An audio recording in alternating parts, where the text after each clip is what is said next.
And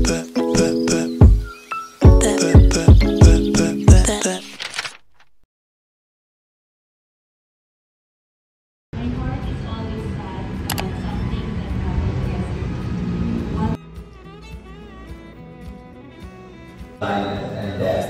Today, however, medicine is celebrating the emergence of a revolutionary.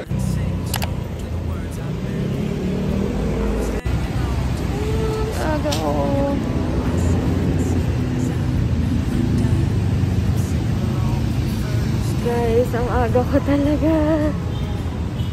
Ang aga ko dumating, 30 minutes early sa time. 7 pa kasi ako. So guys, ang morning ng Long Center. Oh my God, hanggang 3 PM ako today. Sana narinig niyo ako. You mess with me, boy. You are the cause of all my stress. You've been ignoring all my texts.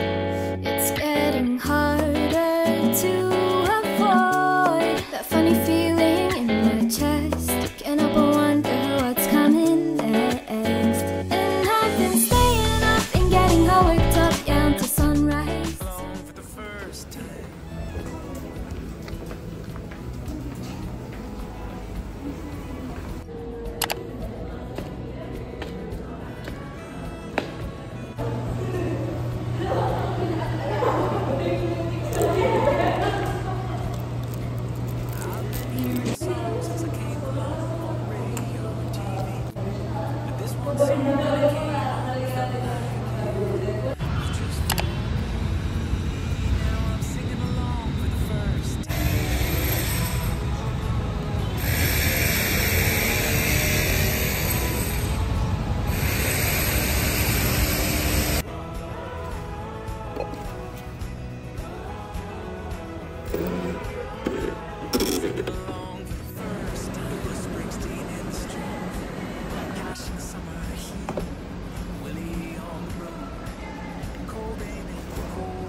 Alam kayo ng ganito.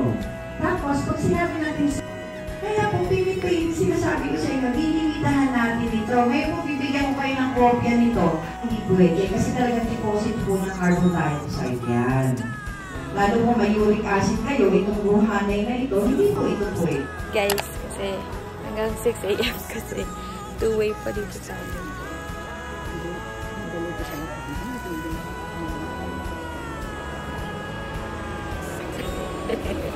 Kahit di kami na naman yung kasama ko. Maamera ko lang pa.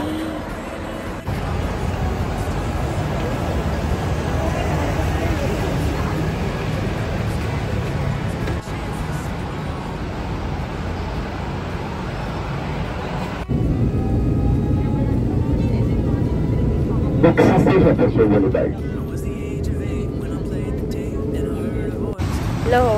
Anong oras na? Time check. 5:46 AM.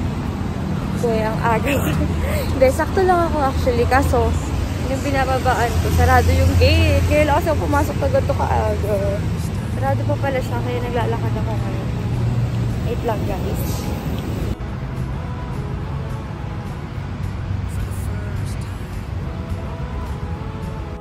Yan, walking.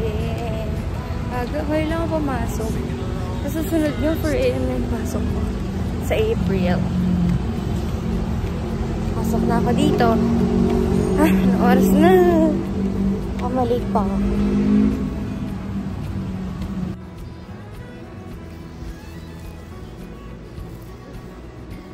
I've been hearing songs since I came along on radio and TV. But this one song, when it came on, felt like it was just for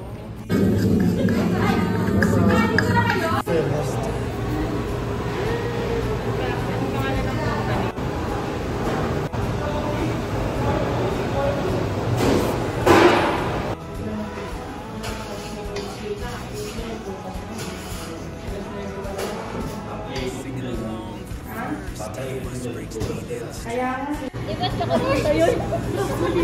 Di ba? May brand ng trinkets ako dito. Oo, tama. Ganito talaga. Ayun, ano, grocery. Sunog na. Uy, kuha kayo ng pot holder. Extra. Naka-bake. Dito. Ayun, nasa business. Hindi po yun mainit. Wow. Ang ganda.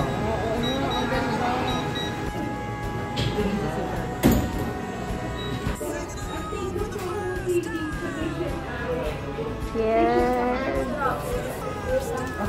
Ulit na lang. Ulit.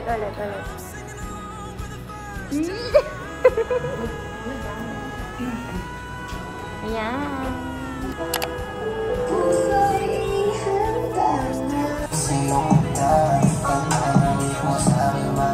CEU, LSPU, and WCCN.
Blendera, 89, 335, 200. 8 scoop of menopause. Pero wala sa Hatid lang.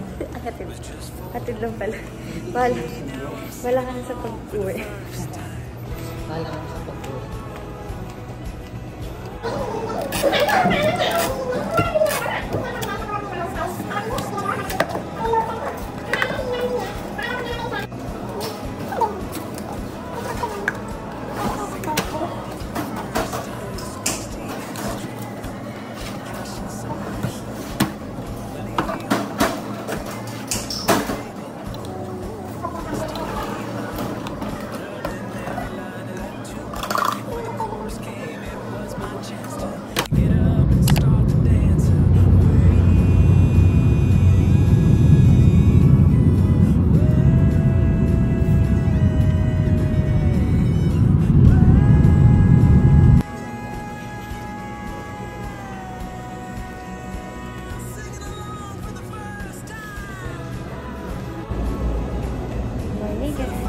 Last Friday ang duty ko na. Oh my God.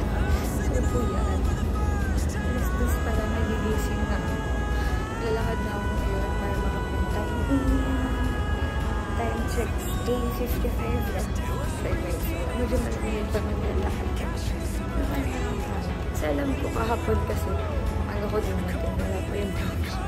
Nauna pa ako. Kaya ngayon medyo nilate ko na konti. So kung may tao ka na. Bukas na nilapin lang ako. Tsaka last day ko na rin sa area ngayon. Although bukas, pasok pa rin ako. Kasi wala pa akong patient. Wala pa akong hawak na patient. Kaya kailangan ko pumasok bukas.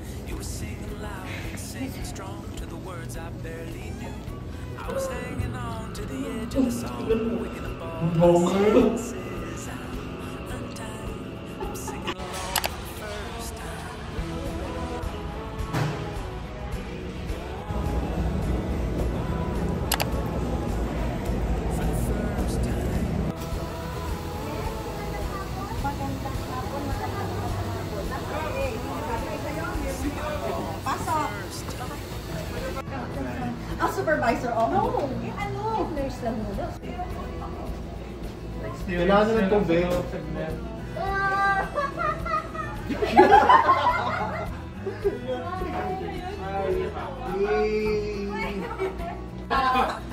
Wala pa. Ano yan? Wala pa kang ginagawa eh. Kayo Wala talaga nang mo. gawa. Hi. At aeroplano lang. Kuya, kuya.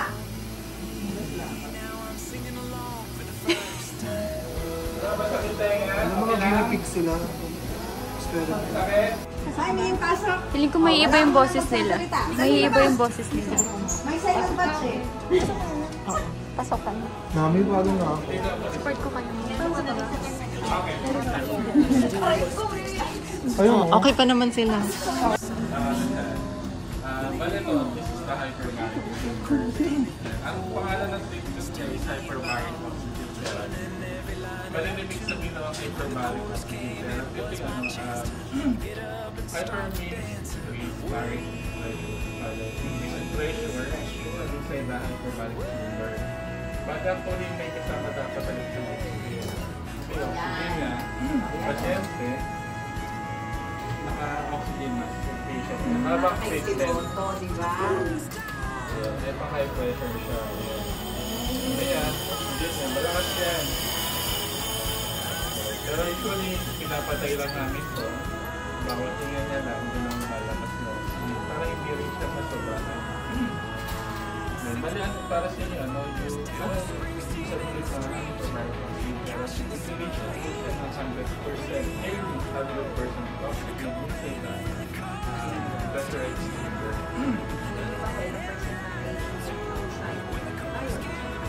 Ito yung nag-percent yung oxygen dito sa surface. Yung gases dito sa 20 into 1. 1% oxygen. Tapos 7% nitrogen. Tapos 1%. And 1% other gases. Baka masira yung phone. Wala pa bang nakatry ma-MRI? Huwag naman po. So,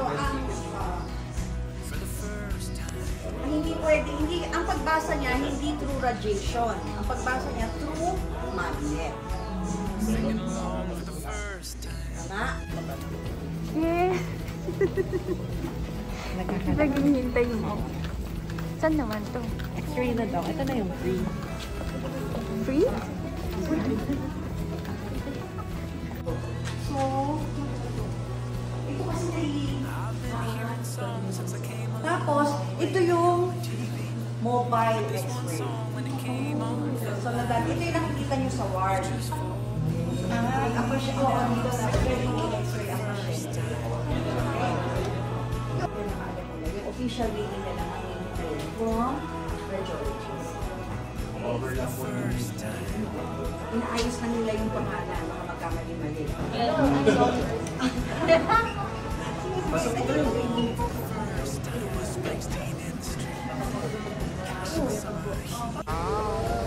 So, ganito yung sura ng patient during treatment. So, nakagasa na po. Tapos, lalagay namin sa kanila yung maskara na gagawin nila ng 4 treatment. Tapos, once okay na, lalagay namin sa kanila. Tapos, yung machine, ikot sa around sa patient para i-deliver na natin.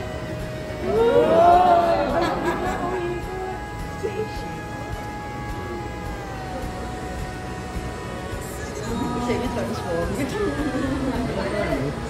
Industrial mixer.